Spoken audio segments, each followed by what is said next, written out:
was it for now. Okay, great, thanks. Thanks for the questions and contributions.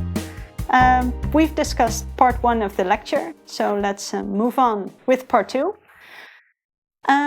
Before we start applying the symbols to man, I would like to repeat some important points from part 1 and add some thoughts to it a little bit.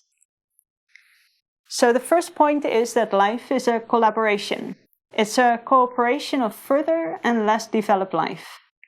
Just as we humans, together with all animals and plants, form the outer life of the earth, or that we have organs and cells that make up our body. It is important to realize that this collaboration is not only about what we see in life outwardly. The inward life also partakes in this collaboration. In fact, the inner life is actually more causal and determining than what we see on the outside. But we will get back to that later.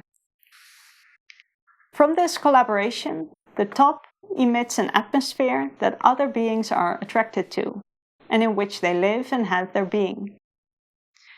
This atmosphere is radiated, and layer upon layer these beings are attracted. Like the radiation from a magnet that would pass through several layers and attract particles on each layer. It's like a kind of chain reaction. The sun is in the atmosphere of the galaxy, the earth is in the atmosphere of the sun, we are in the atmosphere of the earth, and we radiate an atmosphere with which we build up our body. What we have now outlined is the attractive effect of this emanation. Living entities are attracted, and together they form a living being. At some point, this atmosphere is rolled back in. And that moment, the outer body of the living being disintegrates. The magnetism is gone, and the cooperation is paused. The ray recedes, and the life that has been attracted to the different levels is released. This is a cyclical process of rolling out and rolling in, like the movement of breathing. With these points in mind, let's look at man. We are going to build up the constitution of man from this point. For this, we are going to use a diagram that you often see in the Theosophical literature. Like the universal creation story, it begins with seemingly nothing. And out of this apparent nothingness comes something of activity. Universal consciousness is beginning to roll out. Until at some point, this consciousness enters the stage where we as human beings can perceive. Before it reaches this white disk, it passes through a number of layers that are beyond our perception. These are the stripes that you see at the top of the diagram. The consciousness that runs through the white plane is within our reach. The egg represents the maximum reach of us as human beings. Our potential of perception goes as far as the egg goes. We are still growing and learning a lot every day, and in other words, we have not reached the limit of this egg. There are not only planes above the egg, there are planes inside the egg as well. The planes above the egg are invisible to us, but the planes within the boundaries of the egg are perceptible to us. And by perception, we are not only talking about our physical senses, like we can hear with our ears, see with our eyes, and smell with our nose. Perception can also be inwardly. For example, when you receive a thought and look at it intellectually. The higher the planes are in the diagram, the more inward the planes are. The lower in the diagram, the more outward they are. And the total interplay of all these inner and outer planes is what we consist of. As we discussed in the universal process of becoming, life is a collaboration. That is also the case with a human being. From the boundlessness comes activity. Consciousness reaches down. And we said in part 1 that in a cross, the vertical lines represent spirit and the horizontal line represents matter. That is also the case in this diagram.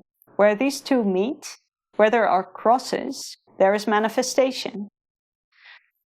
The consciousness that extends downwards activates life at lower levels. At every cross, a life center is active. These are different qualities of consciousness within ourselves. Some of these we already know. Some we don't know very well yet, but we can get to know them. The yellow thread, the thread of consciousness, runs down through all these life centers. It flows through everything and binds everything. This consciousness pervades everything, the entire universe and everything it is composed of, including us as human beings and everything we are composed of. Consciousness extends and touches a life center. This life center resonates with the radiance of consciousness, and through this vibration, it also begins to radiate itself. This radiation reaches the next life center, which also starts resonating and radiating, and so it continues. They all touch each other one by one, which results in a whole chain of pillar of consciousness. Like electricity, like a current passing through a wire. So each life center takes up the higher influence and passes it on.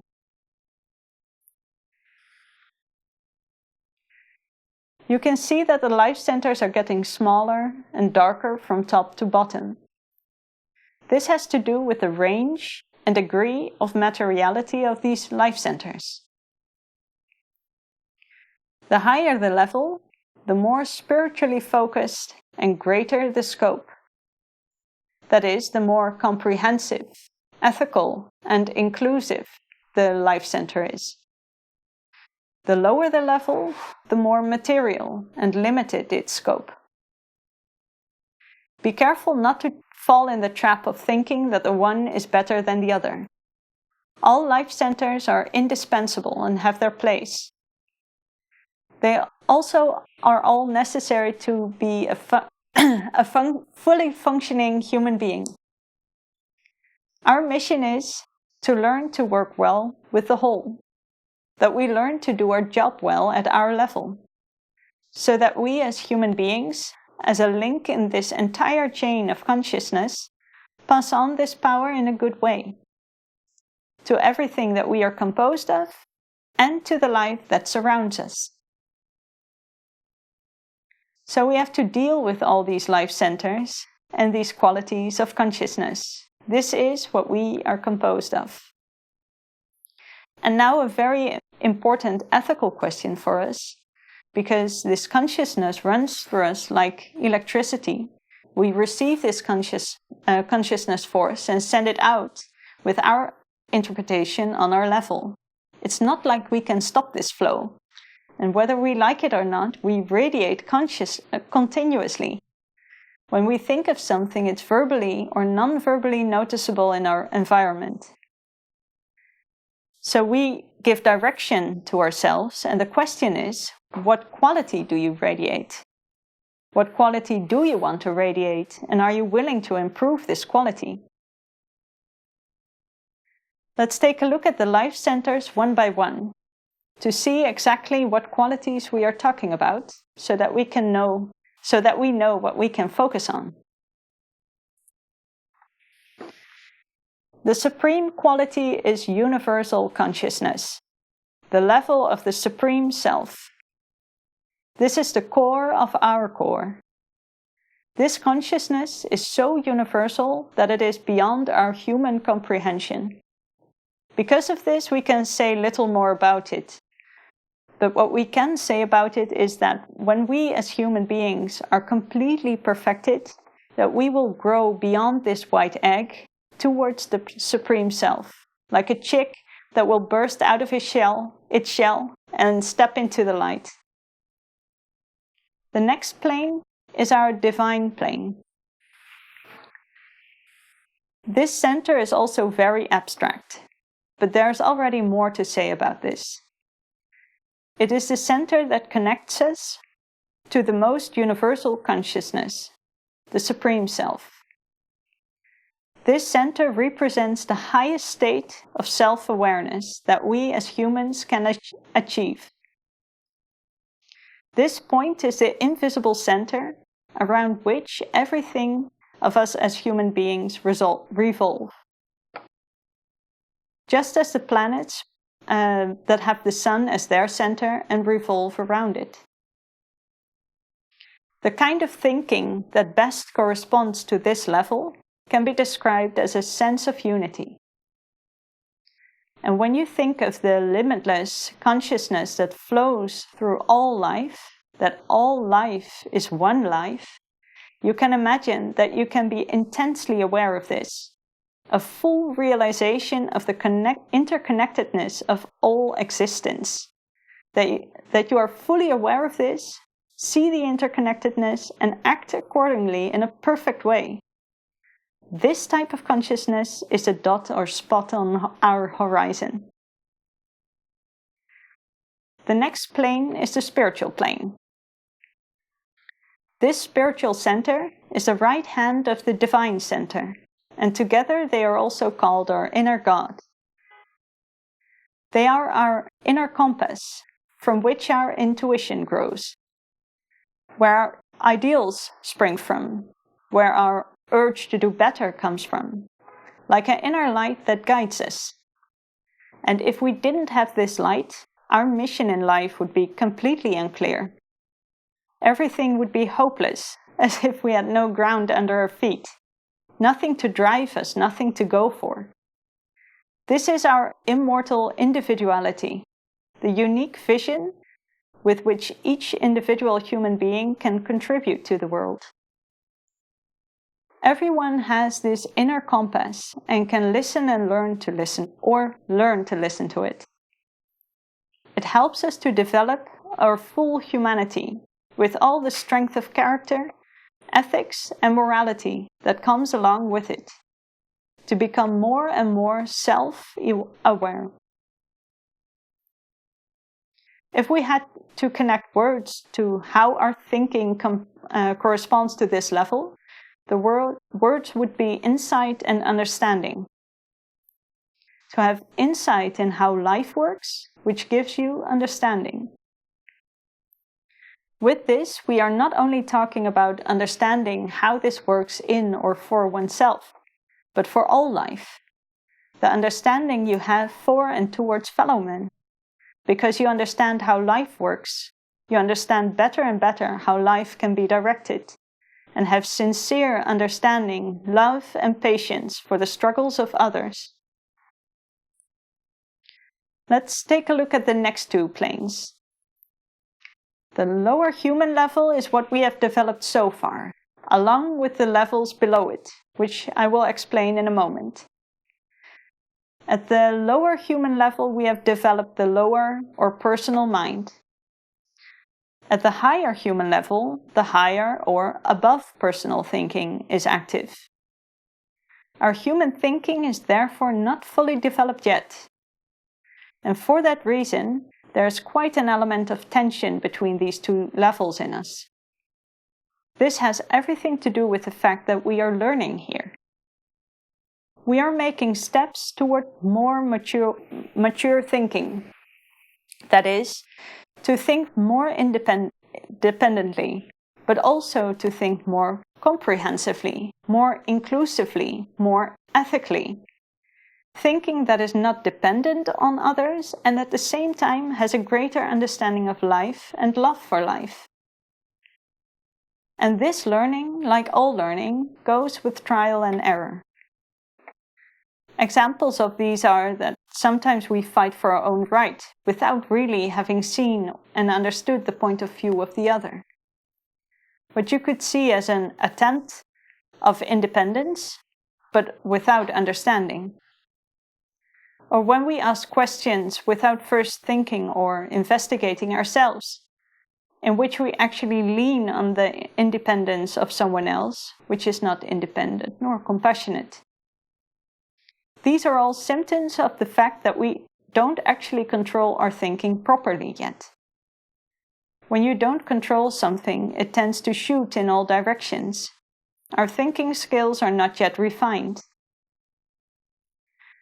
Therefore, we see in various traditions good and bad examples, sins such as laziness, vanity, intemperance, lust, and so on, but also virtues like love, justice, courage, patience, and concentration, all to learn us or show us some discrimination between good and bad. Our environment is like a school and mirror for us. Is our thinking and acting disharmonious? Then we get these effects thrown back at us. Is our thinking and acting harmonious? Then we notice that too. And now the question is, do we take these reflections seriously and improve our thinking and doing? Or do we ignore them and stay the way we are? All the lessons we learn in life to do better are insights we have unlocked from a higher human level. Think of true insights about unconditional love, trust, and forgiveness, but also the importance of aspiration and loyalty to the truth. The higher human level, along with these two levels above it, are immortal from our point of view. In other words, with the insightful lessons we learn, we build on our human soul, which we take with us and expand life after life. Man is not blank at birth. We come back with everything we've learned so far concerning reason, insight, and sense of unity. As for the two lower levels, this is what we work with in this outer world. With the help of our animal and bodily part, we can physically participate in this world. In the process of becoming, and also at the beginning of describing this diagram, we mentioned that the highest inner center radiates an influence, where the one stimulates the other to activity. This also applies to our human centers and the influence we have on the centers below. We have evolved to the lower human level. This is our average focus. And the two levels below, the animal and the physical, are like outer veils in which we have wrapped ourselves. In that sense, you could also represent this diagram differently, more like an onion, of which the inner center is our divine layer, and the physical level is the outer peel that we look at. From the lower human level, we activate the animal and physical level, and these lower two levels have the character we give them. In other words, the desires, vitality, and feelings that are dominant on the animal and bodily level are those desires, vitality, and feelings that are formed by our thinking. Our thinking is the determinant of all these effects. That is why there are also sayings like a healthy mind in a healthy body, because the mind leaves an imprint on the less developed matter.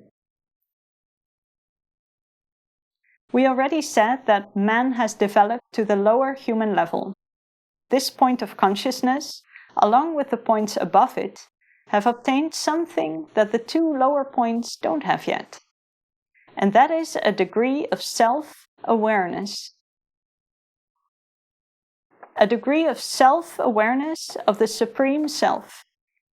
And this awareness gives us the responsibility to independently direct ourselves, self-consciously direct ourselves.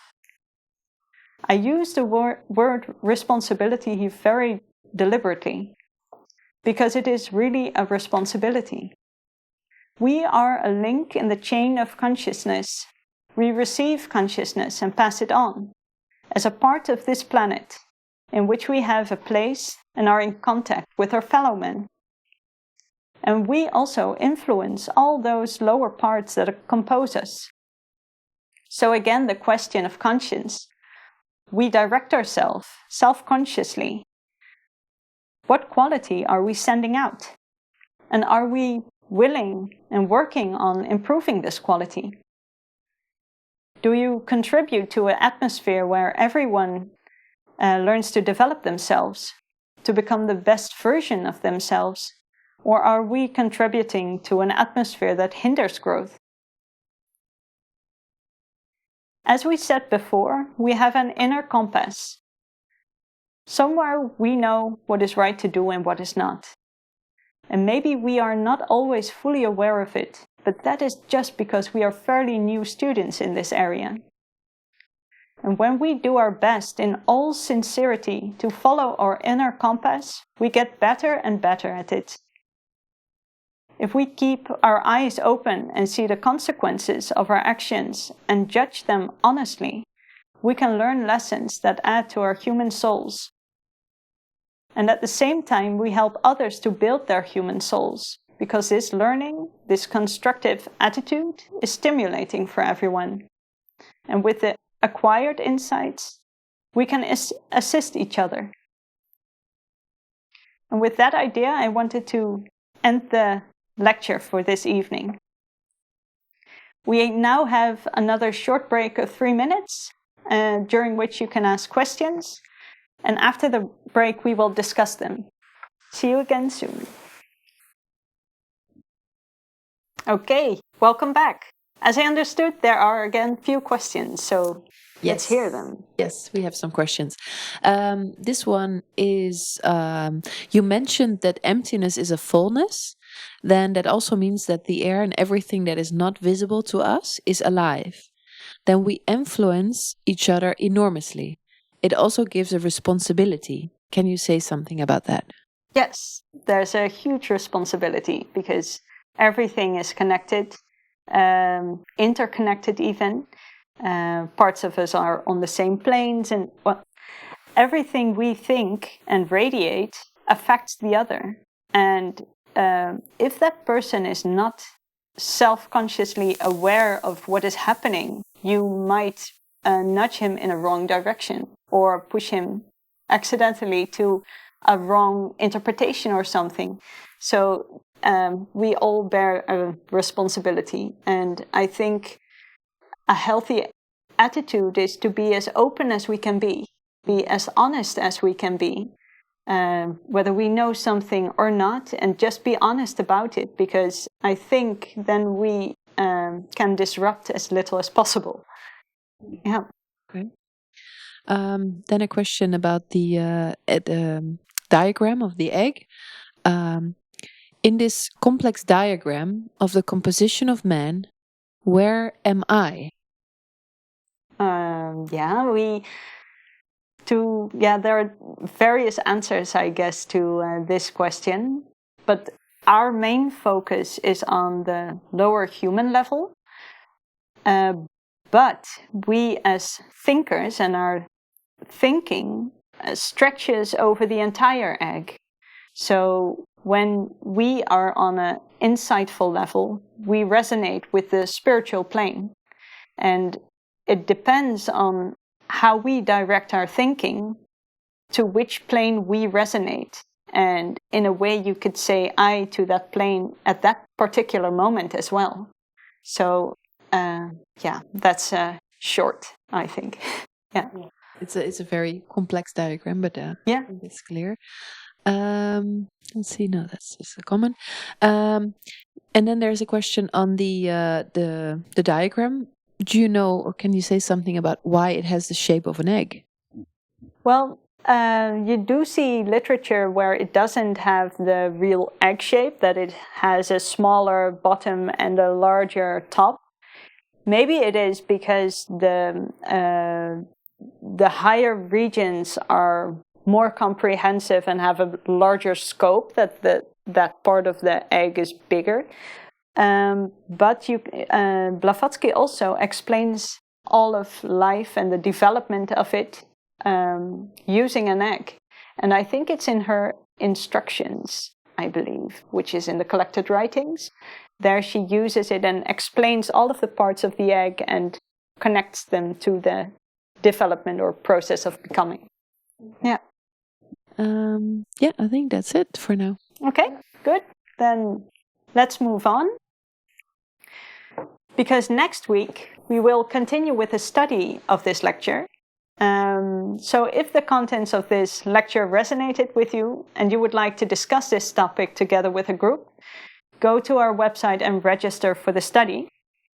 For the study, you won't need to do any preparation except for watching this lecture, which you already have.